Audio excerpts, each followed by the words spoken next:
আমরা তো ঈদের আগে যে তেলগুলো কিনছি সেই দামে বিক্রি করতেছি। তবে দাম যে বাড়ছে এটা আমরা জানি না। আমরা ঈদের ২ দিন পরে দোকান খোলার পরে কোম্পানির কাছে তেল চাচ্ছি। ওনারা বলছে তেল তো আপাতত নাই, ২ দিন পরে নিয়েন। তো আমরা চিন্তা করলাম ২ দিন পরে কোম্পানি দিবে। কিন্তু এখন তো আজকে সকাল থেকে শুনতেছি নাকি তেলের দাম বাড়ছে। এই জন্য মানে ওই দিন ওনারা আমাদেরকে তেল দেয়নি, কইছে ২ দিন পরে দিতে। এখন তো কিনতে হলে ওরা নতুন দামে দিবে আমাদেরকে, সেটাই। আমরা এখনও ওই যে লিটার ১৬০ টাকা, ৫ লিটার ৮৭০ টাকা, ৭৭০ টাকা করে বিক্রি করতেছি আগের দামে। না, না, তেল পাইনি। আমরা যে কটা আছে ওটা আগের দামে কিনছি, আগের দামে বিক্রি করতেছি। তেলের পরিস্থিতি লিটারে ১০ টাকা করে কালকে বলছে যে এরা বাড়াইছে। বাড়ানোর উদ্দেশ্য হলো তাদেরকে ১৫ তারিখ পর্যন্ত ভ্যাট ট্যাক্স মকুব করেছে রমজান উপলক্ষে। সেই কারণে ১৬ তারিখে তারা মেসেজ দিয়েছে যে আসলে লিটারে ১০ টাকা বাড়তি। এটার মধ্যে ডিলার এবং কোম্পানির যোগ সাজেশনে তারা কাজ করতেছে। এখন মাল সিল আগের রেটও আগেরটা, ওই মালটাই তারা কার্টন প্রতি আমাদের থেকে ৪০ টাকা করে বেশি নিতেছে। ৫ লিটারে ২ টাকা বেশি নিতেছে। আমরাও ৫ লিটারে এখন ২ টাকা করে কাস্টমারের কাছে বেশি যাইতেছি। এলাচি, লং, গোলমরিচ, জায়ফল, জৈত্রিক, দারচিনি, কাজু বাদাম, কাঠবাদাম, কিশমিশ সব মশলারই দাম বাড়ছে। ঈদের আগেও বাড়ছে, ঈদের পরও বাড়তি রেট। যে এলাচি ছিল ১৮০০-১৯০০, এলাচি এখন ২৬০০-২৮০০। যে লবঙ্গটা ছিল ১২00-১৩00, এখন ১৬০০-১৫00। তার গোলমরিচটা ছিল ৭০০ টাকা, এখন ৮০০ টাকা। তারপরে কাজু বাদাম, কাজু বাদামটা ছিল আপনার ১২০০ টাকা, এখন ১৪০০। কাঠবাদামটা ছিল ৯০০-১০০০, এখন ১১০০। আলু বুকরা ছিল ৩৫০, এখন ৪৫০। সব মশলা কেজিতে ১০০-২০০-৫০০ টাকা বাড়ছে। এই ১৫ দিন, এক সপ্তাহের ব্যবধানে। ঈদের পরও বাড়ছে, বাড়তির দিকে। সামনে তো কোরবানি, দেখা যাচ্ছে কোন জায়গায় যায় ঠাইকে কোনো ঠিক নেই।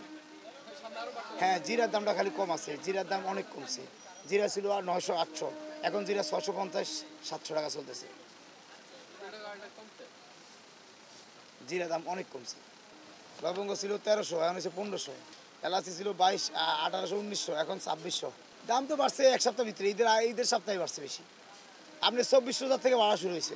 লবঙ্গ ছিল ১২০০-১৩০০, এখন ১৫০০ টাকা। এলাচি ছিল ১৯০০, ১৮০০, ২০০০, ২১০০, এখন হচ্ছে ২৬০০-২৮০০।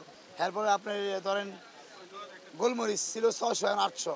বর্তমান বাজারে শসার কেজি ৪০ টাকা, টমেটো ৪০, তাও টমেটো ভালো মানেরটা এখানে ৪০। শসা টমেটো ভালো মানেরগুলো ৪০, আর নর্মালগুলো আরও ২০-২৫ টাকা পাওয়া যায়। অন্যান্য সবজি ভেন্ডি ৩০ টাকা, ৪০ টাকা, পটল ৫০ টাকা, ঝিঙ্গা ৫০ টাকা, ৬০ টাকা, বটবড়ি ৫০-৬০ টাকা, চিচিঙ্গা ৪০ টাকা, ৫০-৬০-৪০। মানে কোনো অনেক সবজির দাম মোটামুটি অনেকটাই কম। আলু তো ঈদের পরে কেজিতে ৫-৭ টাকা বাড়ছে। পেঁয়াজের দামও ৫-৭ টাকায় বাড়ছে ঈদের পরে, ঈদের আগে বাড়ে না।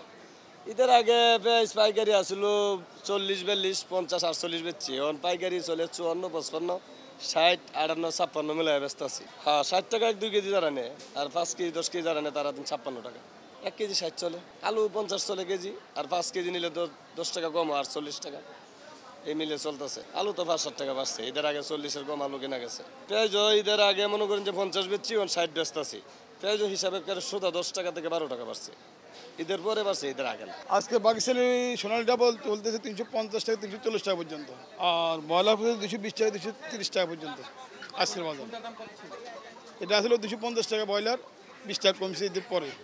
আর সোনালি ৩৮০ টাকা, ৩৫০ টাকা এখন আজকের বাজার ২২০ টাকা, ২৩০ টাকা। আর সোনালি আগে ৩৮০ টাকা কেজি আসছিল, আজকের বাজার ৩৫০ থেকে ৩৪০।